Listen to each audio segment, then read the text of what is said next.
Welcome back to the Joseph Graham Show. Today I have with me Austin Armstrong. Now, we met through some mutual friends. I'm not sure if it was Jeff Ross, Jim Bargoon. Heck, it could have been Jonathan Mass. You know a lot of really cool people that I'm friends with as well. Where most people know me as a sales expert, you're like an AI, automation, get likes, get attention type of guy. And I know I went super high level there, but you also were in Kauai when I was, because I was doing the half marathon and you were traveling with your wife and wife or girlfriend. I'm not sure. I never asked that. The person that you're Wife. with, wife, perfect, awesome.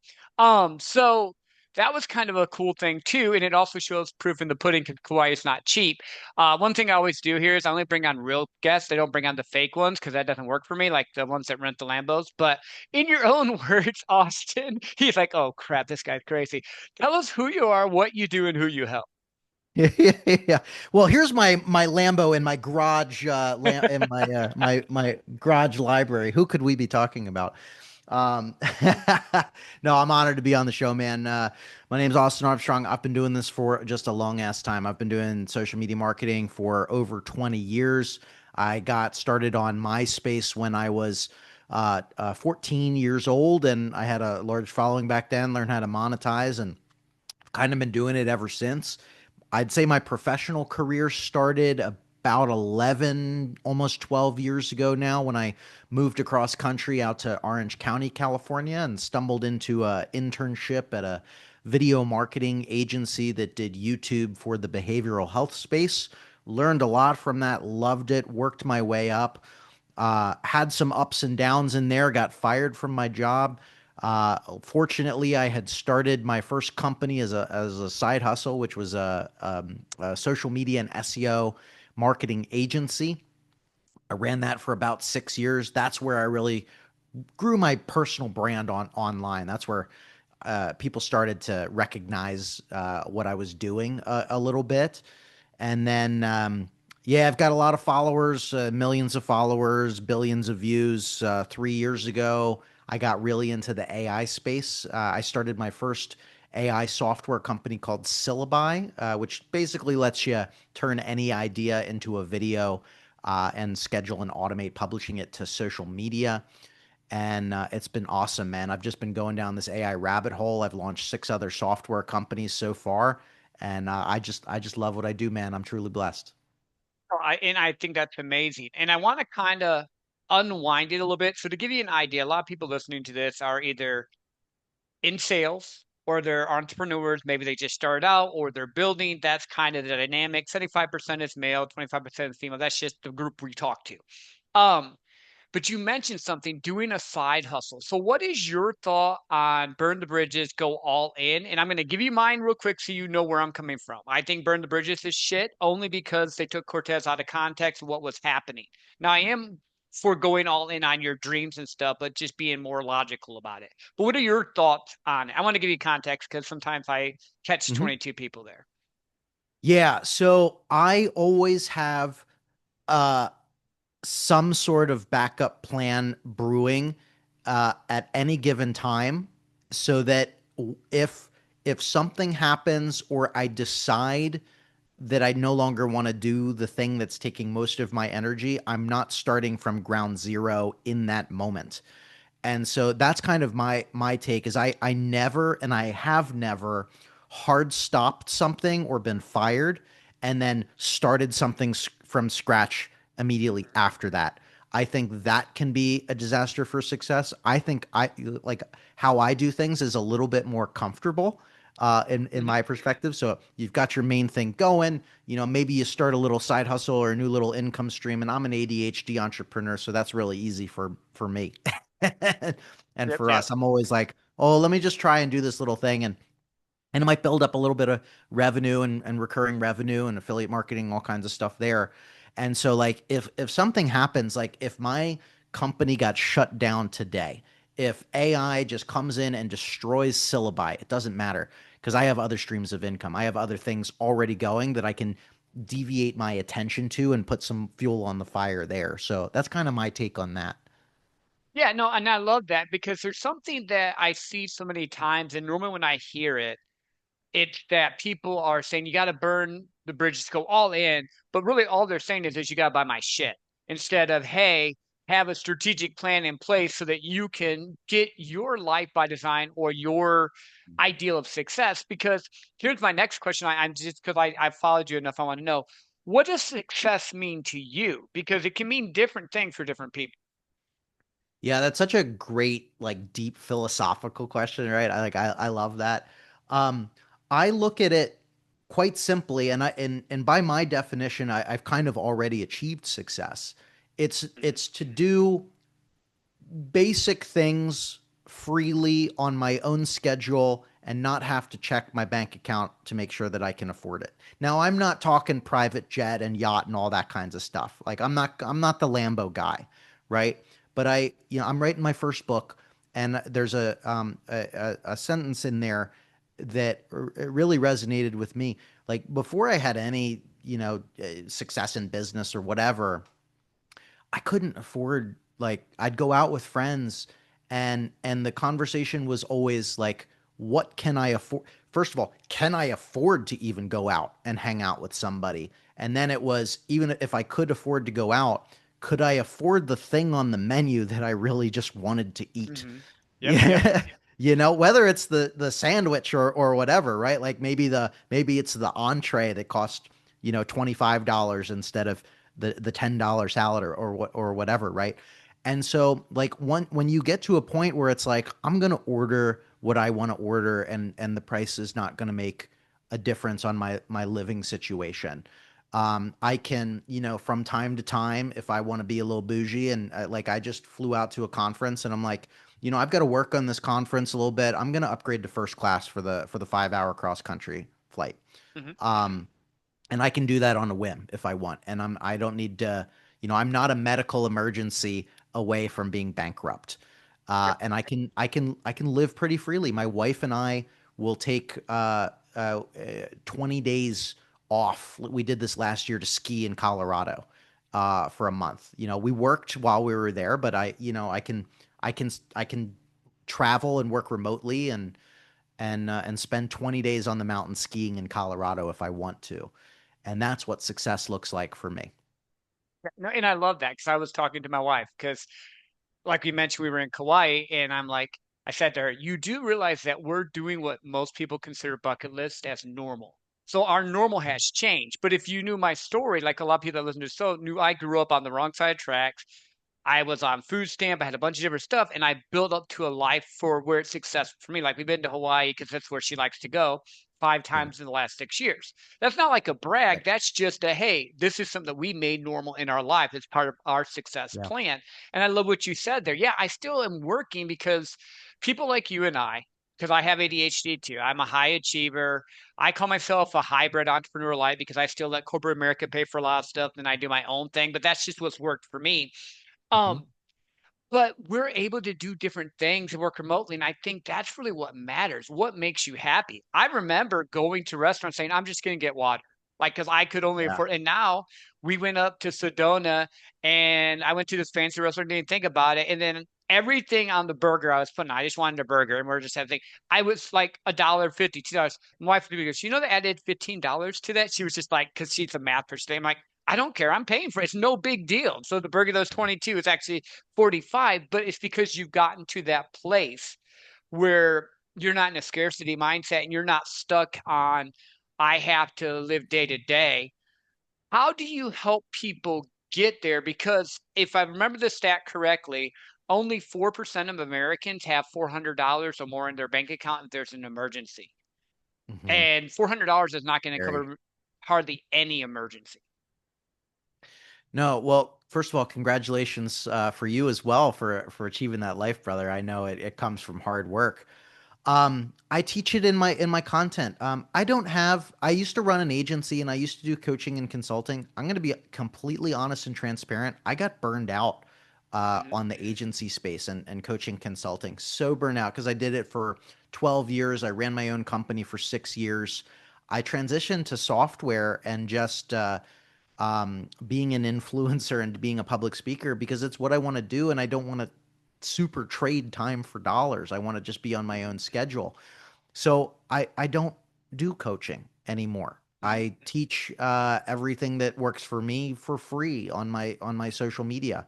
Um, and I've even shifted a lot of my mindsets and my messaging and in my speeches and content of I think info products and ebooks and courses are dead. Sorry. I think the age that we're entering into now is micro SaaS, where you can actually vibe code software solutions that help your customers do the thing that you used to teach. So that's what I've been doing right now is like teaching how to vibe code, teaching how to build your own software solutions. You can use tools like Lovable, Replit, Bolt, Manus. UWare, Emergent. There's a million of these tools out there. There's no right or wrong answer. But if you can talk to ChatGPT, you can create your own software solution for whatever it is that you're going through. Um, and so that's kind of my answers. I just kind of teach for free because I don't want your money. I don't want to be responsible for that. I just share what works for me and hopefully it helps you. No, I love that because here's the funny thing. I was doing sales coaching for a while and I got burned out on it because I'm like, Yeah. yeah, they pay me $5,000, but they're not doing what I'm telling them to do. There's no point. I don't need their money when you said that. So Yeah. here's the first rule of anyone you're working with. If they need your money to survive, you're probably not going to get the same benefit as someone that is giving you stuff away for free. And I've seen it. Like I've gone through, I've watched your stuff. I see the stuff go on. Um, I know you help people get attention because that's a Mhm. big thing, like on Facebook, attention, like Mhm. follows, doing all the different stuff.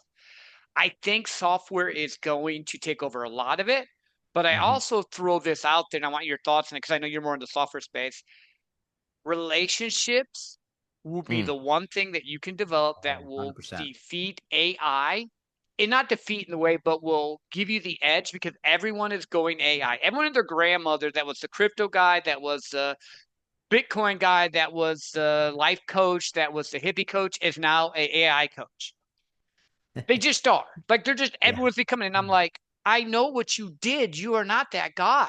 So Yeah. I think it's one of those things where there's two dichotomies here. One, Yeah. don't lose relationship, but two, learn as much as you can from people that actually are correct, not the guy that was the hippie coach 2 years ago. I made up hippie coach. I don't know if there's a hippie coach. No, that's literally that's the nuance of the most important aspect of what we were just talking about, right? Is because we're entering and already arguably are in that era where anybody can automate and create content at scale with AI, videos, text, images, audio, anything that you want in a format that's going to go viral because that's what it's trained on, and code any software and sell any software. What is the differentiator? Because that's a lot of noise and more noise is coming out there. It's your personal brand. Hmm. It's the connections that you have. It's the trust that you've built. It's the handshaking that you do at conferences and meet and greets and meetups and activities that you do. That is the differentiator. And I think AI and automation, all of these things are going to give us more of our time back, but it's arguably never been a better time to work on your personal brand online because it's the only real asset that you're going to control in an era where anything can be created by not only anyone but agentic AI and bots. I mean, Hmm. self-learning, self-improving AI is already happening. I can set up ChatGPT agent mode to go out, research my competitors' top performing content, and then create it for me and publish it for me. Hmm. But it Yeah. doesn't matter if people aren't willing to buy it in the first place because they don't know, like it's not, that strategy is not going to work for somebody that's just like just set up a brand new Facebook account and has no connections under a brand name that they just make up. It's not really going to work. You have to build trust, and how you do that is through the personal connections, through your personal brand. So I totally agree with you. Yeah. Well, how do you build your personal brand online and get Yeah. attention with all this noise? Because I've been doing Yep. this for 3 years. I have a lot of really good connections now. I have a decent brand, but there's Hmm. so much noise out there. How do you get people's attention? Because that's really the thing we're talking about the most right now. Expertise, value, and personality, I think, are the biggest components of that. Showing up consistently, of course, as well. So I share everything online for better or worse. But we were talking about Hawaii and going to Kauai, and it was a spectacular time. I don't know where you stayed. I stayed at one hotel, just breathtaking, just oh my gosh, Hmm. and freaking incredible.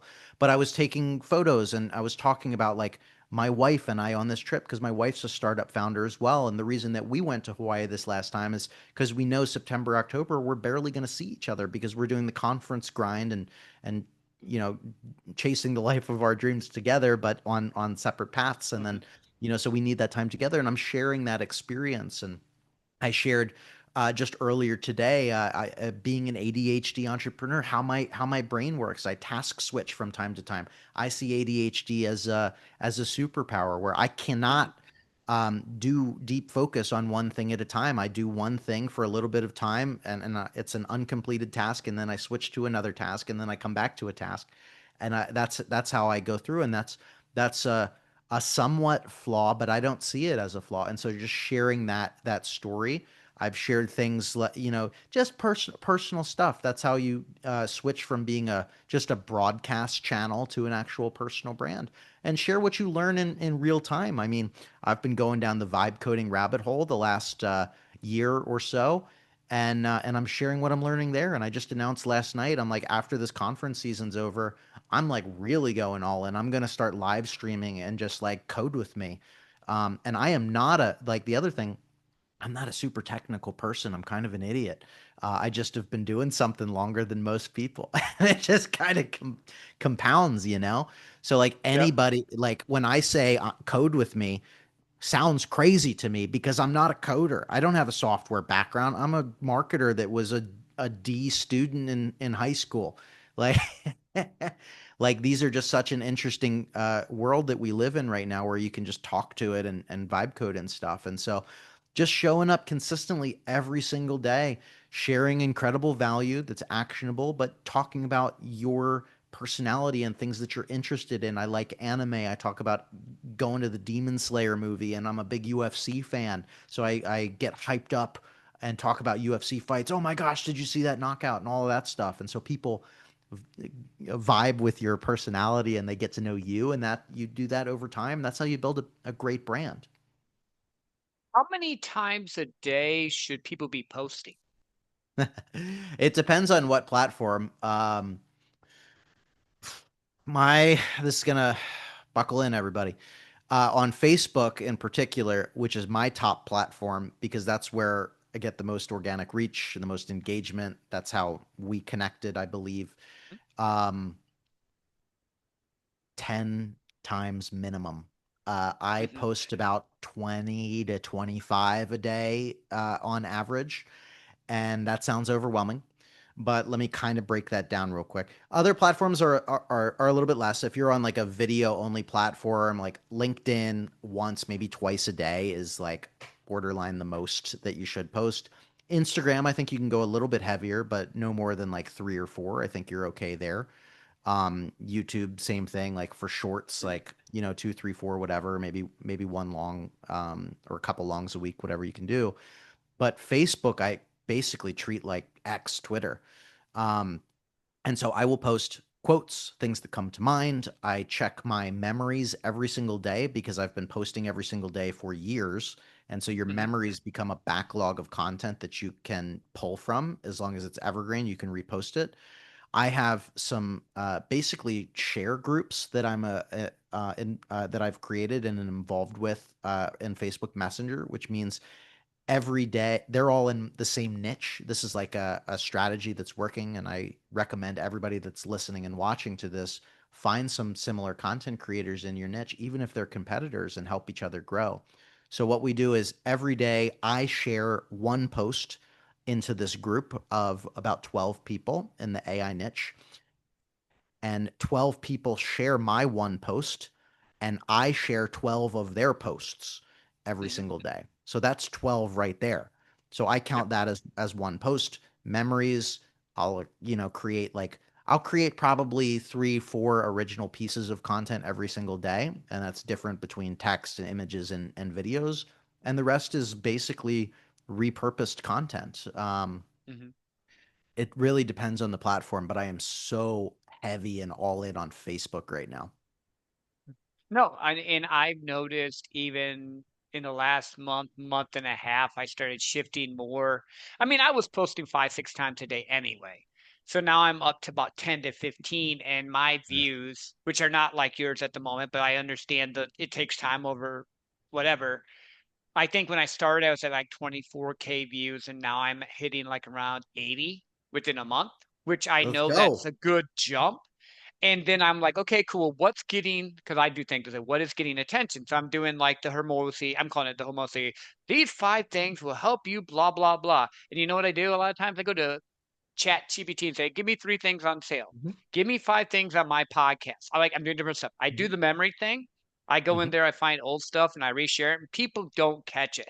So I want to talk about this because everyone's like, well, if you're doing it that much, everyone's going to notice and run out of, you're going to bug them. No. Do you know what the percentage is of, like, say, when you post to Facebook, how many of your followers even see it or your friend on average?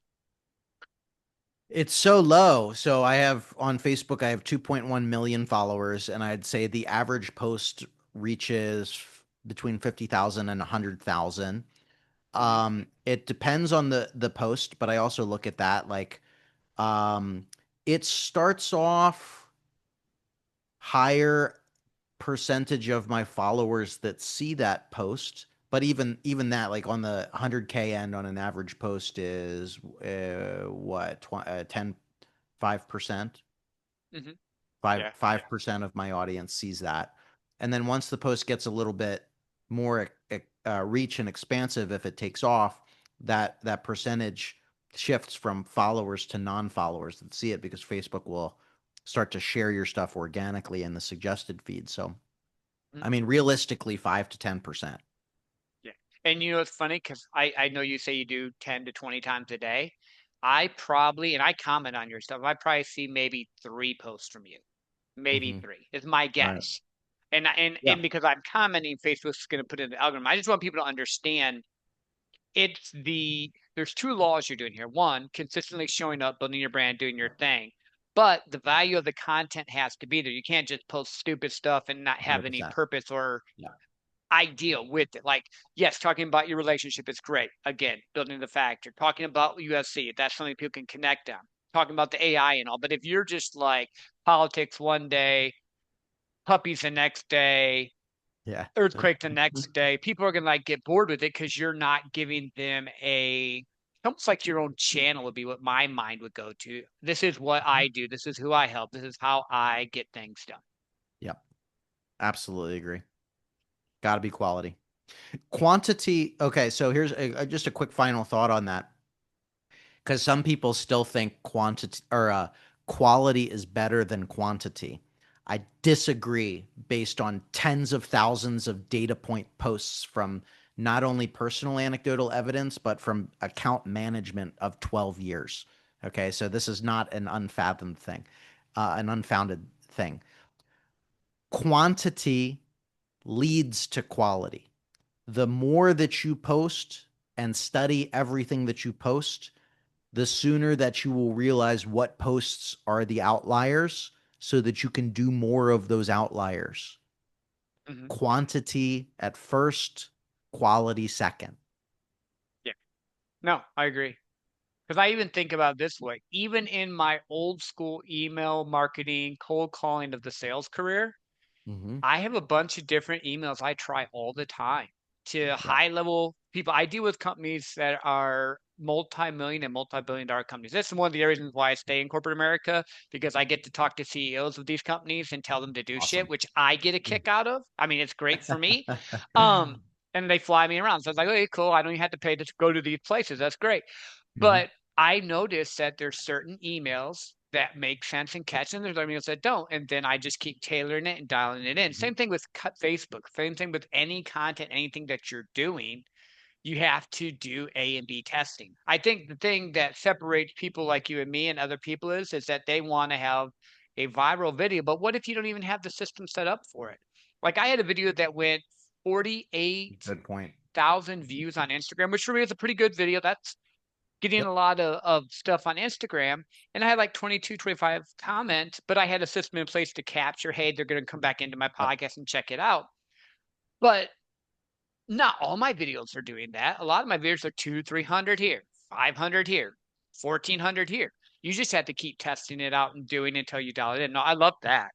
What other things are we missing when it comes to getting attention? Because when I think of you, like, and you could correct me if I'm wrong, I know you're a software guy, but when I think of you, you are trying to dominate the attention space to get people into your world, to get them Yep. to either buy your products, your service, or what you're moving forward. So, what else are we missing besides quality and quantity? There's probably more here. I just want to uncover. Yeah. Yeah. I want to emphasize a point that you just said though. Like, everyone wants virality, but can you handle virality?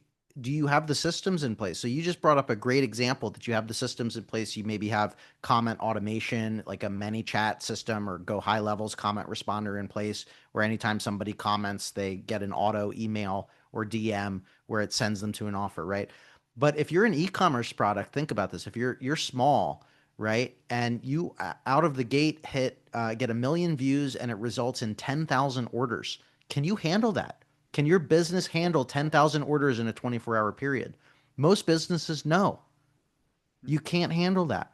Could you handle the if you're a service-based business and you get a viral video that positions you as an expert, and then every 5 minutes you get a lead form and a phone call? Can you handle that?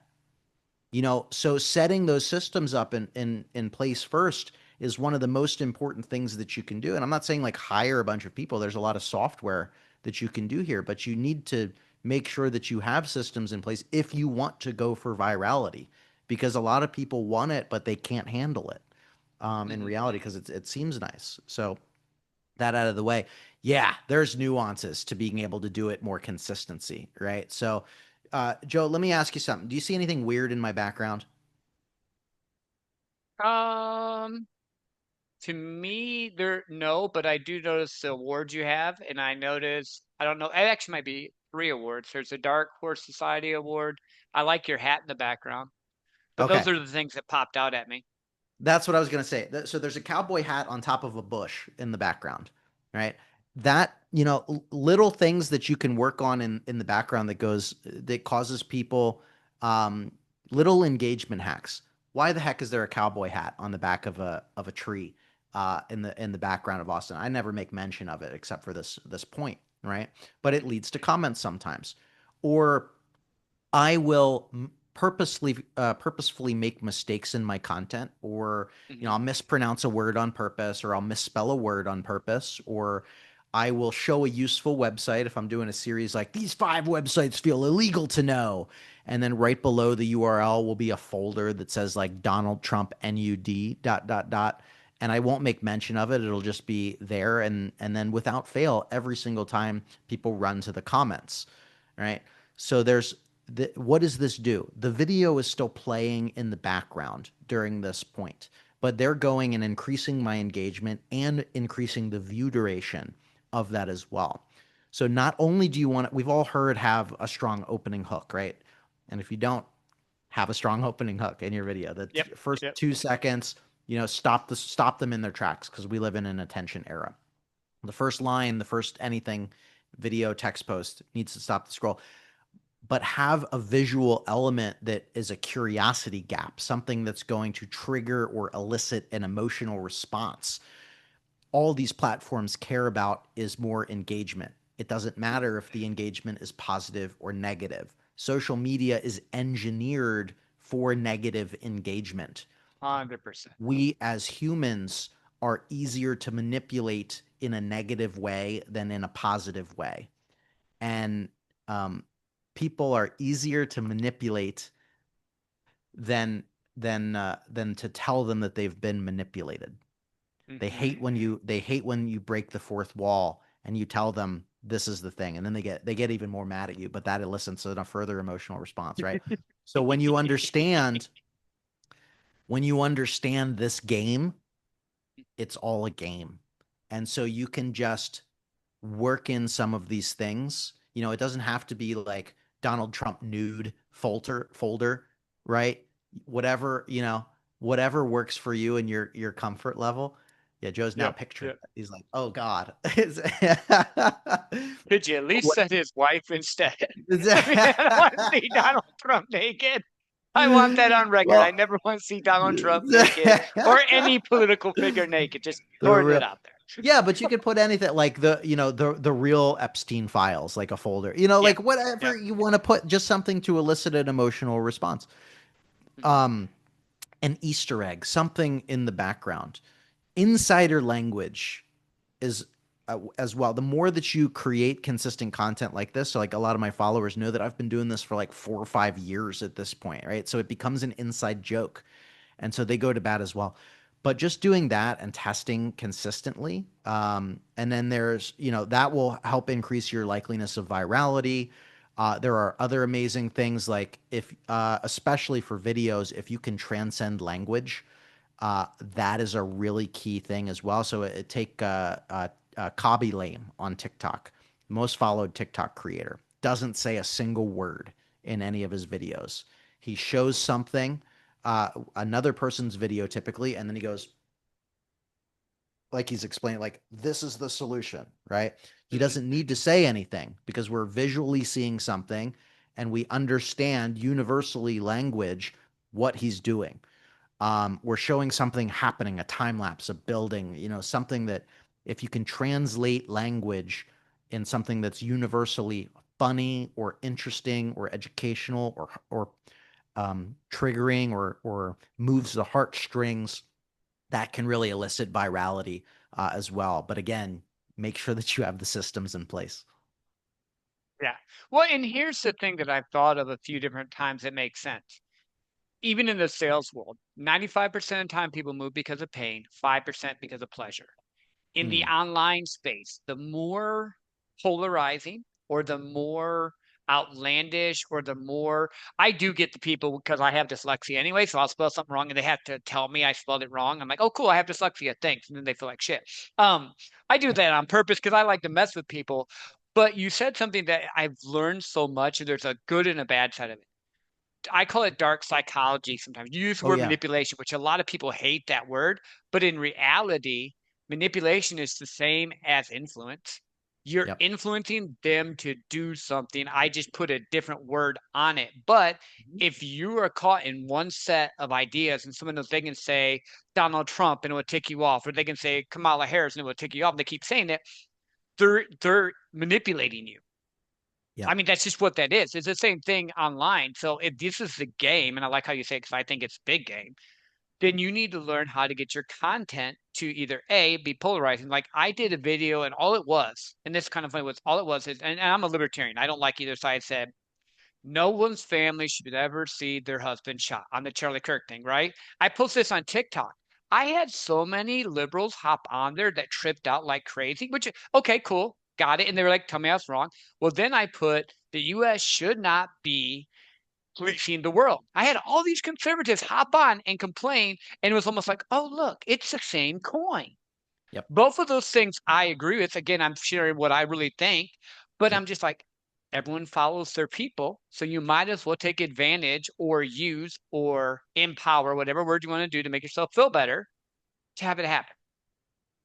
Yeah. This is the reality of online, folks. Whether you like it or not, we're just spitting facts. And dark psychology, 100%. There's some books on that, audiobooks and all kinds of stuff. This is how online works, and it might upset you for us to talk about that, but this is what good marketers do. They know how to get a reaction. If your content isn't getting the engagement that you like, it's probably because it's boring. Sorry. You have to play the game. You have to know how to elicit an emotional response, positive or negative, out of somebody if you want attention. That's the Mhm. game. Well, and then in the beginning, the haters come first. That's what I've noticed. So, like Oh when you're yeah. building your brand, you're building your stuff. In the beginning, the people that don't like you're going to say stuff. I Yep. don't make money off them, but I go and comment to them first to keep Hmm. them commenting because again, I want the attention, I want the algorithm to Hmm. go. But then I'll have someone reach out to me and go, "Hey, this makes sense. Can you answer this for me?" And then I Yep. get a client of someone that's actually going to pay. They didn't even comment on my post, but they saw the Hmm. post because the haters were saying, "Well, that's stupid. Oh, you shouldn't do this. Oh, that's dumb." Whatever, whatever it was that they weren't happy about. But I think that we have to one understand we're going to have haters. Don't matter. It's going to happen. Two, Yep. they don't really matter because in 5 years, the cheap seats are still going to be the cheap seats, and people that are above you are going to pull you Yep. up. I've never had anyone that's gotten farther along than me say, "Oh, you shouldn't do this," or "That's whatever." They're always encouraging. It's people that haven't done shit that are like, "Oh, you better save your marriage, better do this." Okay, that's your life. This is my life. I'm going to do what I want to do. And then third, Yep. what do you want to be known for? Because if you're boring, like you said, no one's going to know your name. And if you're on this space and you're wanting to get attention and build a brand, you have to get attention and build a brand. Yep. Couldn't agree more, brother. Couldn't agree more. But what else have we missed? Because you're the master at this. Like you definitely have been doing this longer than I have. I just started doing this 3 years ago after I went to an event and I just decided on a whim to start a podcast for fun. With an HP computer and a gamer headset. Like I was talking to millionaires with a cheap ass computer and a gamer headset. So don't ever say you can't just start and do. Like I have nice shit now, but at the time, I just asked people and they're like, "Well, how do you get people on the show?" I just asked them. You just got to do your thing. But what are we missing about getting attention or connection or the online space? Is there anything we haven't touched on? Well, I think that's really good point that you brought up, right? You just ask people, right? You miss 100% of the shots you don't take, I think is a Kobe Bryant quote, right? And that's 100% it. Um, just put yourself out there. Remember that we all start at zero, but it's pretty easy to jump into the conversation with influential people if you just provide value first and consistently show up and provide them opportunities, and then do that first and then you make an ask. Great Mhm. book, Jab Jab Jab Right Hook, Gary Vaynerchuk. Give give give ask. It works in so many different areas. It works in the content creation game where you just deliver incredible free value over and over and over again. But you're not pitching every single time because nobody wants that, right? So like, just deliver free, incredible value every single day, and then occasionally, like I'll do like 5% of the time is a selling post where it's like FOMO, limited time offer, whatever. That shouldn't be every single post. It should be so infrequently, and it almost sounds counterintuitive until you kind of realize that the best marketing advice ever is to give your best information away for free, sell the implementation, or sell the easy Mhm. button solution. That's what I do in the software game. So if I can, just a quick shameless plug, but it's a good kind Mhm. of analogy.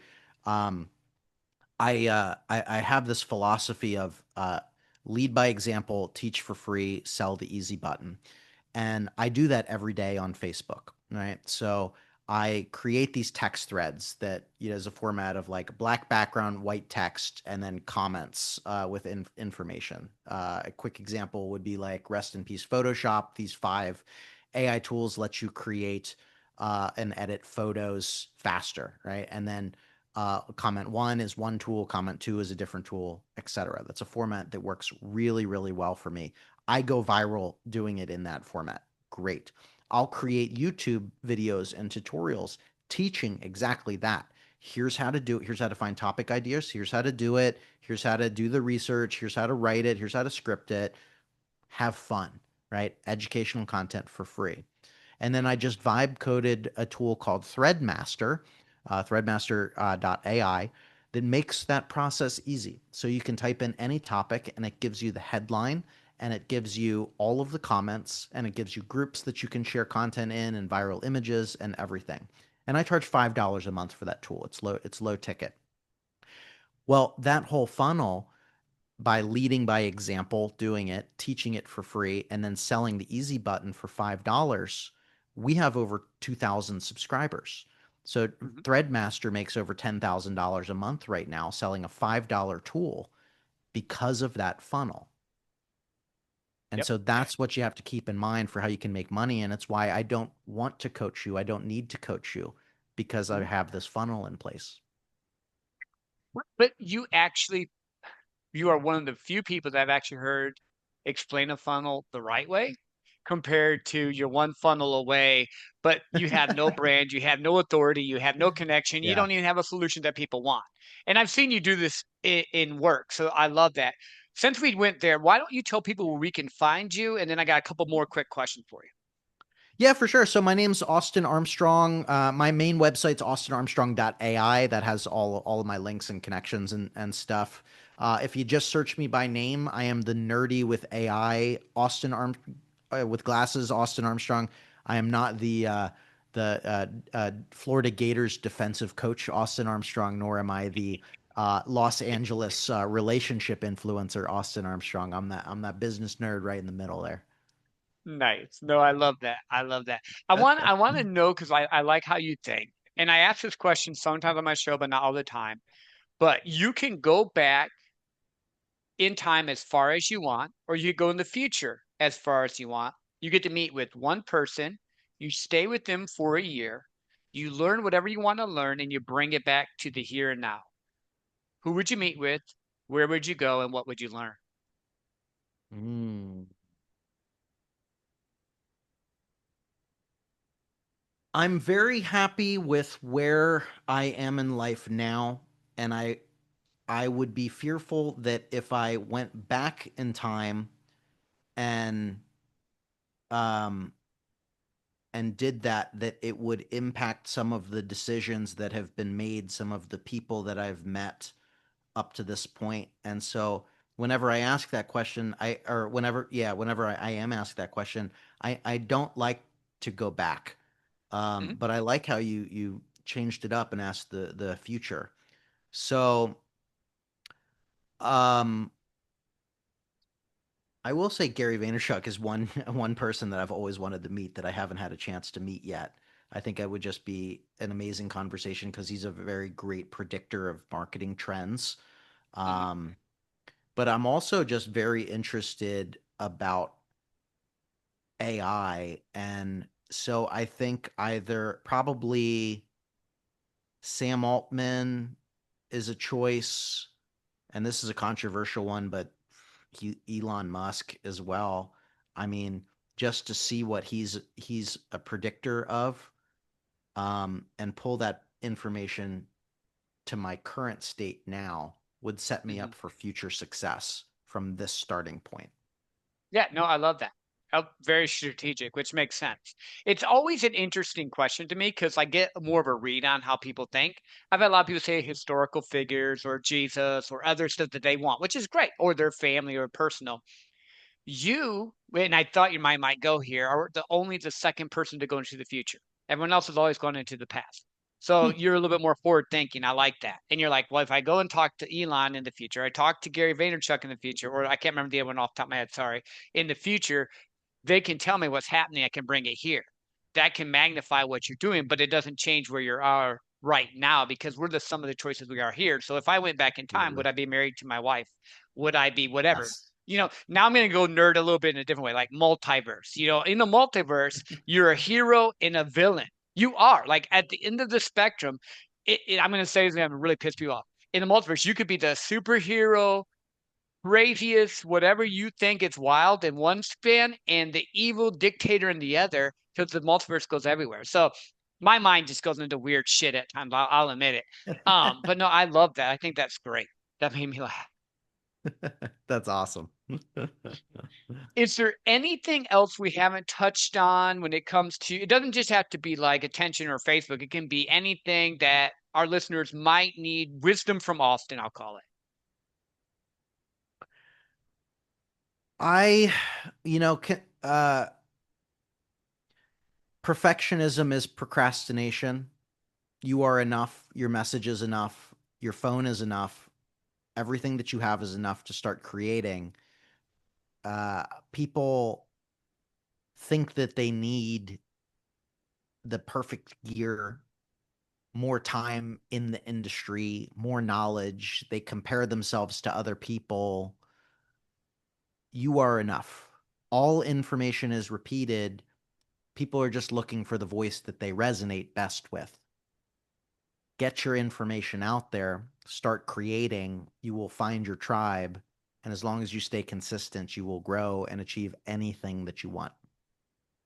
Dude, I love that. Austin, thank you for being on. And if you heard the ringing in the background of my other computer, I'm like, what the hell? I was trying to listen and I have ADHD too. And I'm like, I'm trying to shut up. So if you heard the ringing in the background, that's my fault, not Austin's. No, again, thank you for being on. Like you said, don't procrastinate. Take action because the action you take today will compound and build the life that you find success in so that you can go to the restaurant, buy what you want, go to Kauai like me and Austin did, or maybe Greece, Italy, whatever you want. Or if you want, get a fancy car. I don't care about cars, not my thing. But if you want one, my buddy Tony Watley loves them.